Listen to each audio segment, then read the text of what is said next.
तो इसके बाद हम शुरू करते हैं मध्यकालीन भारत में वास्तुकला। देखिए, प्राचीन भारत में जो वास्तुकला है, चित्रकला है, ये सारी चीज़ें चैनल पे अपलोडेड है, आप उसको देख सकते हैं वहाँ पे। तो मध्यकाल की अगर बात करें तो ये मेनली 2 टाइप में डिवाइड है।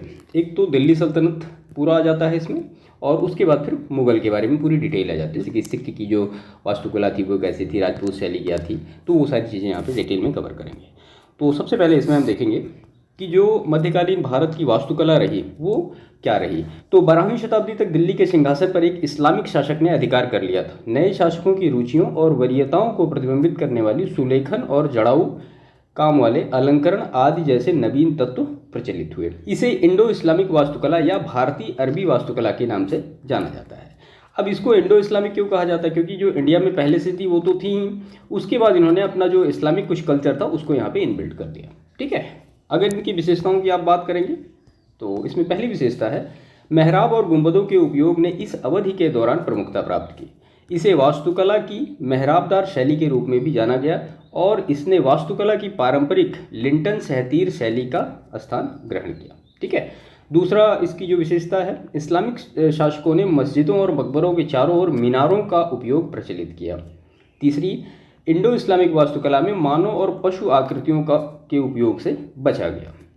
चौथी चीज़, हिंदू वास्तुकला जहां बहुत संकीर्ण हो गई थी, वहीं इंडो इस्लामिक वास्तुकला ने इसमें विशालता, व्यापकता और बृहत्ता का समावेश किया। पांचवी चीज़ है, इंडो इस्लामिक वास्तुकला में अलंकरण के साधन के रूप में सुलेखन का उपयोग किया गया। अलंकरण के लिए अरबेस्क विधि का उपयोग किया गया। अब ये जो अरबेस्क विधि है वो क्या है? तो अरबेस्क विधि जो है वो ज्यामितीय वानस्पतिक अलंकरण, यानी मान लिया कोई फिगर बना दिया गया तो उस पर जैसे पेड़ पौधे बनाए गए, उसकी पत्तियां बनाई गई, ये सारी चीज़ें अरबेस्क विधि। बाकी डिटेल में हम देखते हैं। इसकी विशेषता, एक सतत तना होता था। यह पत्तेदार द्वितीयक तने श्रृंखला का निर्माण करते हुए नियमित अंतराल पर विभाजित होता था और द्वितीयक तना भी पुनः विभाजित होता था या इसे मुख्य तने से मिलाने के लिए वापस मोड़ा जाता था, जिससे एक सजावटी पैटर्न का निर्माण होता था। तो ये अरबेस्क विधि है, ये है पूरा। इसके बाद भवनों में जाली का काम जटिल किया गया था। यह इस्लाम धर्म के प्रकाश के महत्व का प्रतीक है। नेक्स्ट है, इस अवधि की वास्तुकला की एक महत्वपूर्ण विशेषता क्या है? तो आंगन के फूलों, फव्वारों और छोटी पालियों के रूप में निर्माण कार्यों में परिसर हुए थे। इसके बाद इस्लामिक शासकों ने बागों की जो चारबाग शैली है इसका प्रचलन किया था। इस अवधि की वास्तुकला में प्रस्तर की दीवारों में कीमती पत्थरों और रत्नों को जड़ने के लिए पित्रादुरा तकनीक का भी उपयोग किया गया था। पित्रादुरा तकनीक के बारे में डिटेल अभी आगे हम देखेंगे। एक और अनूठी विशेषता, भवनों में अदृश्य तकनीक का प्रयोग था। इस तकनीक का प्रयोग इस प्रकार किया जाता था कि शिलालेख दूर होते हुए भी पास नजर आते थे। तो ये कुछ पर्टिकुलर महत्वपूर्ण विशेषताएं थी जो कि मध्यकालीन कला में हमने यहाँ पे देखी। इसके बाद फिर दिल्ली सल्तनत के बारे में सारी डिटेल देख लेते हैं कि दिल्ली सल्तनत में बेसिकली वास्तुकला के क्षेत्र में काम क्या क्या हुए हैं। तो दिल्ली सल्तनत यानी 1206 से लेकर 1526 ईस्वी के दौरान वास्तुकला को 2 व्यापक श्रेणियों में वर्गीकृत किया गया। अब 1206 से लेकर 1526 तक के कितने सुल्तान गद्दी पर बैठे, कितने वंश हुए, ये सारी चीज़ें आपको पता होंगी, जैसे कि गुलाम है, खिलजी है, और उसके बाद फिर ऐसे आता रहता है। कई बार एग्जामिनेशन में गुलाम वंश, खिलजी वंश, तुगलक वंश, सैयद वंश, लोधी वंश, इन सब का एक क्रोनोलॉजी भी पूछा जाता है कि कौन पहले था कौन बाद में था। तो वो सारी चीज़ें आपने इतिहास में पहले से पढ़ रखी होंगी। तो वो जो 2 व्यापक श्रेणियां कौन कौन सी थी? तो पहला था साम्राज्यिक शैली, जिसमें दिल्ली के शासकों द्वारा संरक्षित किया गया था, और दूसरा था इसका प्रांतीय शैली, जो कि स्थानीय शासकों और सरदारों द्वारा संरक्षित था। तो दिल्ली सल्तनत की वास्तुकला ये 2 पार्ट में डिवाइड हो गई थी, एक साम्राज्यिक शैली और एक प्रांतीय शैली। साम्राज्यिक शैली के बारे में 1191 से लेकर 1557 ईस्वी तक इस अवधि के दौरान शासन करने वाले विभिन्न राजवंशों के अधीन वास्तुकला की साम्राज्यिक शैली का विकास हुआ। प्रत्येक शासक ने अपनी स्वयं की कुछ रुचियां आरोपित की, लेकिन बनावट या शैली मोटे तौर पर एक जैसी बनी रही। अब इसमें सबसे पहला जो था गुलाम वंश या मामलुक वंश। इस शासनकाल के दौरान वास्तुकला की शैली को वास्तुकला की मामलुक शैली के रूप में जाना गया। इस अवधि के दौरान अधिकांश निर्माण तत्कालीन हिंदू संरचनाओं को पुनर्प्रतिरूपण थे, मतलब उनको तोड़ के बनाया गया था या उन्हीं के ऊपर बना दिया गया था। उन्होंने कई स्मारकों का निर्माण भी करवाया था। कुतुब मीनार इसका एक प्रमुख उदाहरण है। इस 5 मंजिली संरचना का निर्माण कुतुबुद्दीन ऐबक ने आरंभ कराया था और वह केवल इसका भूतल बनवा पाया था। अगली 3 मंजिलें किसके द्वारा बनवाई गई? तो इल्तुतमिश के द्वारा, और जो 5वीं मंजिल थी वो फिरोज शाह तुगलक के द्वारा बनाई गई। ये प्रश्न भी पूछा गया है कि जो कुतुब मीनार है उसका जो निर्माण हुआ उसमें कितने शासकों का रोल था। तो ये जो है गुलाम वंश के डिटेल के बारे में है। अगर उदाहरण की बात करेंगे तो 2.5 दिन का झोपड़ा एवं जैन मंदिर से परिवर्तित क्या कुव्वतुल इस्लाम मस्जिद। खिलजी वंश की अगर आप बात करेंगे तो इस समय वास्तुकला की सालजुक शैली की स्थापना हुई, उसमें मामलुक शैली की स्थापना हुई थी, यहाँ पे सालजुक शैली की स्थापना हुई। इस अवधि के निर्माण की विशेषता क्या है तो लाल बलुआ प्रस्तर का उपयोग। इसके साथ ही मेहराबदार शैली ने इसी अवधि में प्रमुखता पाई। सभी निर्माण कार्यों में जोड़ने वाली सामग्री के रूप में गारे का प्रमुखता से उपयोग किया जाने लगा था। उदाहरण की बात करेंगे तो अलाउद्दीन खिलजी द्वारा निर्मित अलाई दरवाजा और सीरी का किला। तुगलक वंश की बात करेंगे तो वास्तुकला के लिए ये संकट का काल रहा। इसमें धूसर बलुआ प्रस्तर का उपयोग किया गया था। इस अवधि के दौरान भवन की मजबूती पर अधिक ध्यान दिया गया तथा अलंकरण पर कम बल दिया गया। प्रवेश द्वार के डिजाइन में मेहराब और सरल दोनों विधियों का संयोजन किया गया था।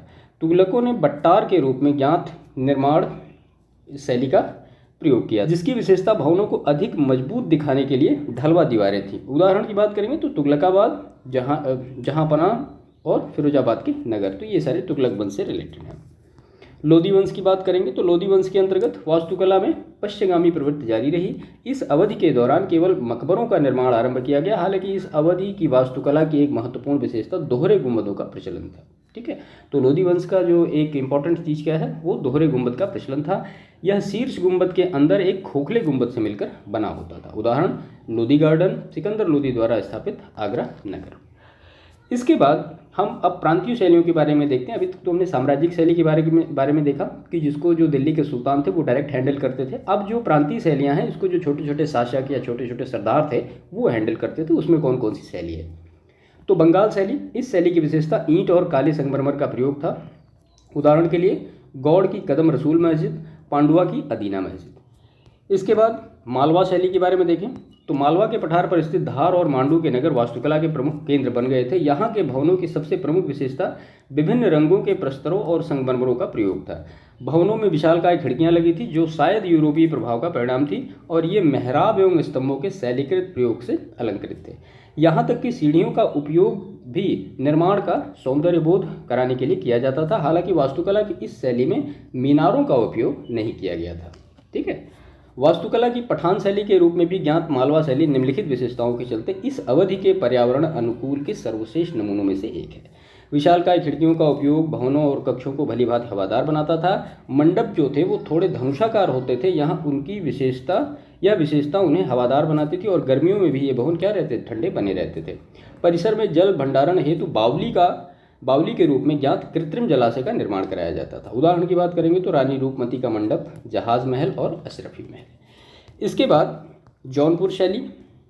तो जौनपुर शैली में शर्की शासकों के संरक्षण में जौनपुर कला और सांस्कृतिक गतिविधियों का महान केंद्र बन गया था। वास्तुकला की इस शैली को शर्की शैली के रूप में भी जाना जाने लगा था और पठान शैली की भांति इसमें भी मीनारों का उपयोग से बचा गया।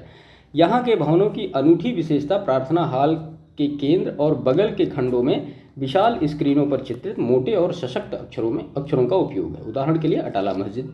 बीजापुर शैली की बात करें तो आदिल शाह के संरक्षण के अंतर्गत बीजापुर शैली या वास्तुकला की दक्खन शैली का विकास हुआ। इस शैली की विशेषता इसकी छतों का व्यवहार था। छतें किसी भी स्पष्ट सहारे के बिना टिकी थीं। लोहे के क्लैंपों और गारों के मजबूत प्लास्टर का उपयोग भवनों को मजबूती देने के लिए किया गया था। दीवारें समृद्ध नक्काशियों से अलंकृत थीं। उदाहरण बीजापुर में जो गोल गुंबद है और आदिल शाह का मकबरा। तो ये दिल्ली सल्तनत के बारे में हमने पहले देखा कि जो साम्राज्यिक शैली थी उसमें क्या क्या चीज़ें इनबिल्ट हुई और उसके बाद जो प्रांतीय शैली उससे रिलेटेड बनी उसमें क्या क्या चीज़ें इनबिल्ट हुई। तो ये जितनी भी शैलियाँ हैं इनके बारे में आप थोड़ा ध्यान रखिएगा, तो प्रश्न पूछे जाते हैं इन सबसे। ठीक है, तो ये दिल्ली सल्तनत के बारे में पूरा डिटेल। तो अब हम इसमें मुगल वास्तुकला के बारे में डिटेल देख देते हैं। देखिए, मुगल वास्तुकला में सबसे पहले बाबर का नाम आता है। 1526 आप समझ रहे होंगे। तो बाबर ने पानीपत और रुहेलखंड में मस्जिदों का निर्माण आरंभ करवाया। दोनों मस्जिदें 1526 ईस्वी में बनकर तैयार हुई। हुमायूं की बात करें तो उसने दीन पनाह नामक नगर की नींव डाली, लेकिन वह इसे पूरा नहीं कर पाया। इस अवधि की वास्तुकला में फारसी शैली जो थी वो छाई हुई थी।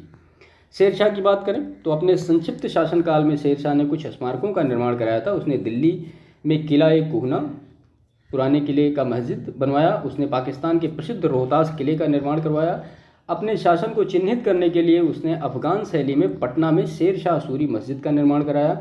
उसने एक प्राचीन मौर्य मार्ग का पुनर्निर्माण और विस्तार करवाया और उसका नाम क्या रखा, सड़क आजम, यानी महान सड़क का उनको नया नाम दिया उसको, जिसे बाद में ग्रैंड ट्रंक, ये ट्रंक है, ग्रैंड ट्रंक रोड के नाम से जाना गया। उसने यात्रियों के लिए पर्याप्त सराय और पेड़ों की उपस्थिति सुनिश्चित की। शेर शाह सूरी का मकबरा उसके जन्मस्थल सासाराम में बनवाया गया है। यह लाल बलुआ पत्थर से निर्मित है और यह झील के किनारे है। इसके बाद अकबर की बात करें तो अकबर ने अपने शासनकाल के दौरान कला और स्थापत्य कला के विकास में गहरी रुचि ली। अकबर के शासनकाल के दौरान निर्माण कार्यों की प्रमुख विशेषता क्या थी, तो लाल बलुआ प्रस्तर का उपयोग था। उसने ट्यूटर आर्क यानी चतुष्कोणीय मेहराब के उपयोग का भी प्रचलन कराया। अब अकबर से रिलेटेड प्रमुख निर्माण कार्य क्या क्या हैं वो हम देखते हैं। तो आगरा का किला, तो यह अकबर के शासनकाल के दौरान आरंभ किए गए पहले निर्माण कार्यों में से एक था। हालांकि इस किले के अंदर अब भी वर्तमान अधिकांश संरचनाएं शाहजहां के शासनकाल के दौरान बनवाई गई थी। यहाँ के कुछ प्रमुख भवन कौन कौन से हैं, यानी आगरा के किला के, तो शाहजहां द्वारा बनवाई गई मोती मस्जिद, दीवाने आम, दीवाने खास और जहांगीरी महल। तो जहांगीरी महल में ही शाहजहां को नज़रबंदी के लिए डाला गया था। इसके बाद फतेहपुर सीकरी की बात करें तो शहर के भीतर कुछ महत्वपूर्ण भवन इस प्रकार है। फतेहपुर सीकरी में सबसे पहला बुलंद दरवाज़ा, तो इसको 1576 ईस्वी में गुजरात पर अकबर का विजयोत्सव मनाने के लिए लाल बलुआ पत्थर से 40 मीटर ऊंची भव्य संरचना के रूप में निर्मित किया गया था। यह विश्व का सबसे बड़ा प्रवेश द्वार है। शेख सलीम चिश्ती के मकबरे का निर्माण 1581 ईस्वी में कराया गया। इसमें सफ़ेद संगमरमर की जाली का काम किया गया था। इसकी दीवारों पर अरबी शैली में कुरान की आयतों को अंकित किया गया। पंचमहल, तो एक 5 मंजिला भवन है। यह खंभों पर निर्मित है और फारसी बदगीर की अवधारणा से प्रेरित है। इसके बाद जोधाबाई का महल या मरियम उज जमानी का महल, तो इसमें घंटियों और फूलों के सुंदर हिंदू भित्ति चित्र हैं। इबादत खाना, तो अकबर विभिन्न धर्मगुरुओं से चर्चा करने के लिए इस स्थान का उपयोग करता था। पचीसी आंगन, एक आंगन है जहां अकबर शतरंज खेला करता था। और हिरण मीनार का निर्माण अकबर के चहेते हाथी हिरण की याद में कराया गया था। तो ये कुछ महत्वपूर्ण चीज़ें थीं कहाँ के लिए, तो फतेहपुर सीकरी में ये सारी चीज़ें हैं वहाँ पे। इसके बाद फिर जहांगीर के बारे में डिटेल देखते हैं। तो जहांगीर ने चित्रकला और कला के अन्य रूपों पर अधिक बल दिया। वास्तुकला की अवनति कहा जा सकता है जहांगीर के टाइम में हुई, क्योंकि उसने मेनली चित्रकला पे फोकस किया। हालांकि उसने सिकंदरा में अकबर का मकबरा सहित कुछ उल्लेखनीय स्मारकों के निर्माण की देखरेख की। उसने लाहौर में अपने मकबरे का निर्माण भी करवाया था और अपने शासनकाल के दौरान कश्मीर में शालीमार बाग जैसे अनेक उद्यानों का भी विकास करवाया था। उसने लाहौर में मोती मस्जिद का निर्माण कराया था। जहांगीर के शासनकाल के दौरान उसकी पत्नी नूरजहां ने भी कुछ प्रमुख निर्माण परियोजनाओं को अपने हाथ में लिया था। नूरजहां के पिता एतमादुद्दौला का मकबरा इसका उत्कृष्ट उदाहरण है। तब तक प्रयुक्त किए जा रहे लाल बलुआ पत्थर के स्थान पर क्या आ गया था, सफ़ेद संगमरमर का प्रयोग होने लगा था जहांगीर के टाइम में। एतमादुद्दौला का मकबरा पूर्ण रूप से श्वेत संगमरमर से बना पहला मुगल निर्माण था। इसमें कुछ पित्रादुरा के सर्वश्रेष्ठ कार्य भी हैं। इसके बाद इसमें शाहजहां यानी मुगल वास्तुकला अपने चरमोत्कर्ष पर पहुंची शाहजहां के टाइम पे। तो ताजमहल मुगल वास्तुकला का सर्वश्रेष्ठ नमूना है। इसका निर्माण अर्जुमंद बानो बेगम, यानी कहीं कहीं लिखा रहता है अर्जुमंद बानो बेगम या मुमताज़ महल की स्मृति में करवाया गया था।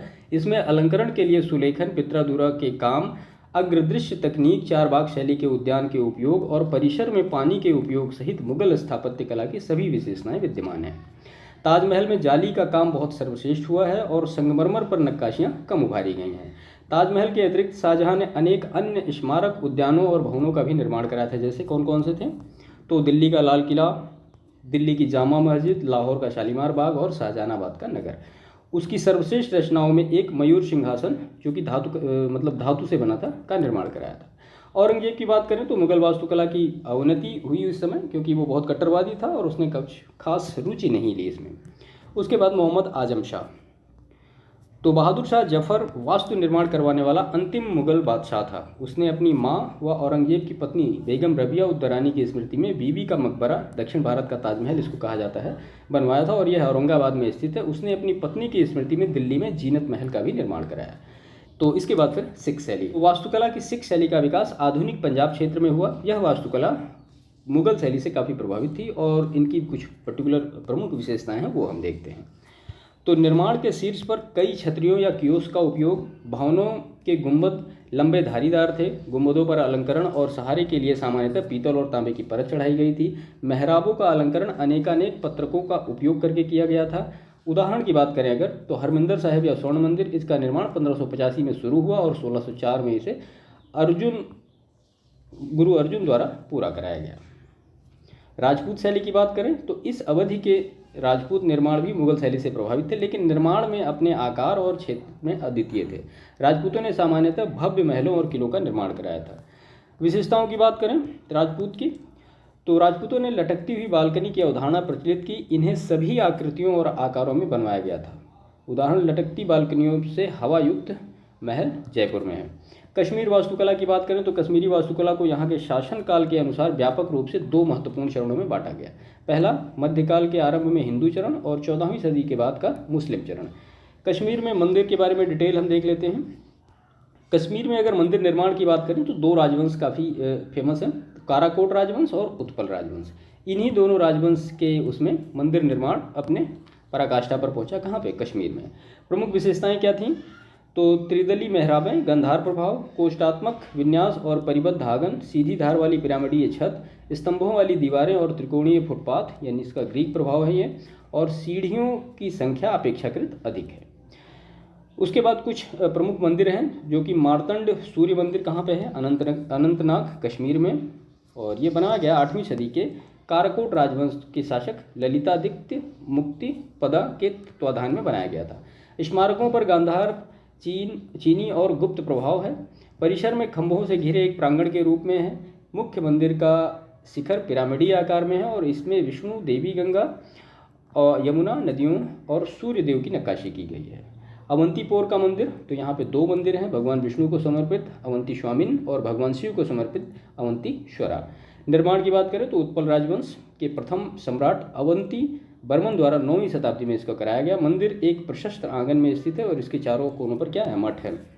इसके बाद पंद्रेधन मंदिर, मेरू वर्धा स्वामी, यह भगवान विष्णु को समर्पित है, परंतु शिव के चित्र भी यहाँ हैं। इसे एक ही पत्थर की शिला से काटकर बनाया गया है और इसकी दीवारों पर उत्कृष्ट नक्काशी की गई है। यह 10वीं शताब्दी के प्रारंभ में बनवाया गया था और श्रीनगर के पास इसकी स्थिति है। इसकी गुंबदनुमा छत और मेहराबें हैं। मामलेश्वर शिव मंदिर, तो यह पहलगाम में स्थित है, 400 ईस्वी के आसपास निर्मित किया गया। इसका उल्लेख संस्कृत शास्त्रीय ग्रंथ रजत रंगड़ी में आता है। आप हमें ये बताइए रजत रंगड़ी किसने लिखी है? उसके बाद परासपोर स्मारक, यह आधुनिक परासपोर में स्थित है। इसका निर्माण ललितादित्य मुक्तिपीठ द्वारा कराया गया था, जिसने परिहासपुर को अपनी राजधानी बनाया था। इसके बाद इस्लामिक शासन के अंतर्गत वास्तुकला का विकास देखते हैं। तो जामा मस्जिद श्रीनगर, इस प्रतिष्ठित मस्जिद का निर्माण 14वीं ईस्वी शताब्दी में हुआ।